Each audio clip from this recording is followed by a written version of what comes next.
பாகிஸ்தானின் ஷெல் தாக்குதலால் பாதிக்கப்பட்ட அனைத்து பகுதிகளுக்கும் பதுங்கு குழிகளை ஏற்பாடு செய்வோம் என்று ஜம்மு காஷ்மீர் முதல்வர் உமர் அப்துல்லா தெரிவித்திருக்கிறார். முக்கிய செய்தியாக பார்த்துக் கொண்டிருக்கிறோம். விவரங்களை செய்தியாளர் ரமேஷ்குமார் வழங்கிட நாம் கேட்போம். ரமேஷ்குமார், வணக்கம். தொடர்ந்து காஷ்மீர் முதல்வர் உமர் அப்துல்லா தெரிவித்திருக்கக்கூடிய தகவல்கள் என்ன? ஜம்மு காஷ்மீரில் பாகிஸ்தானின் ஷெல் தாக்குதலால் பாதிப்படைந்த அனைத்து பகுதிகளிலும் பங்கர் என்று சொல்லப்படக்கூடிய பதுங்கு குழிகளை ஏற்படுத்துவோம் என ஜம்மு காஷ்மீர் முதல்வர் உமர் அப்துல்லா தெரிவித்திருக்கிறார்.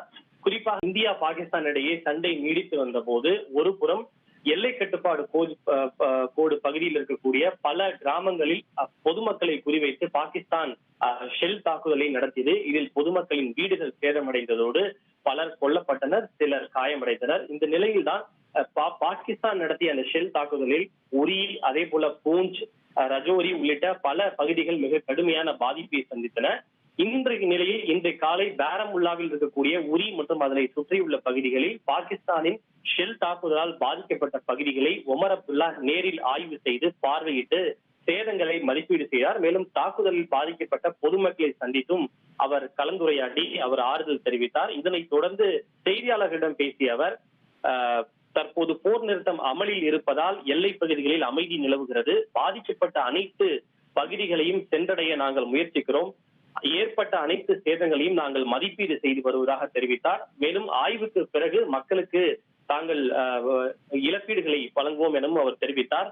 பல வருடங்களாக எங்களுக்கு பதுங்கு குழிகள் தேவைப்படவில்லை. இருப்பினும் தற்போது பதுங்கு குழிகள் மீண்டும் விவாத பொருளாக மாறியிருக்கிறது. ஏனென்றால் பாகிஸ்தான் நடத்திய ஷெல் தாக்குதல் காரணமாக பங்கர் என்று சொல்லப்படக்கூடிய பதுங்கு குழிகள் விவாத பொருளாக மாறியுள்ளது.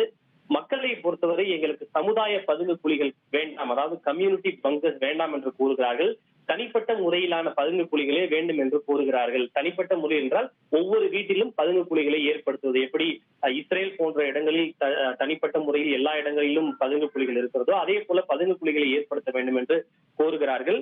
எனவே ஷெல் தாக்குதலால் பாதிக்கப்பட்ட அனைத்து பகுதிகளுக்கும் நாங்கள் பங்கர்ஸ் என்று சொல்லப்படக்கூடிய பதுங்கு குழிகளை ஏற்படுத்துவோம் என அவர் தெரிவித்திருக்கிறார்.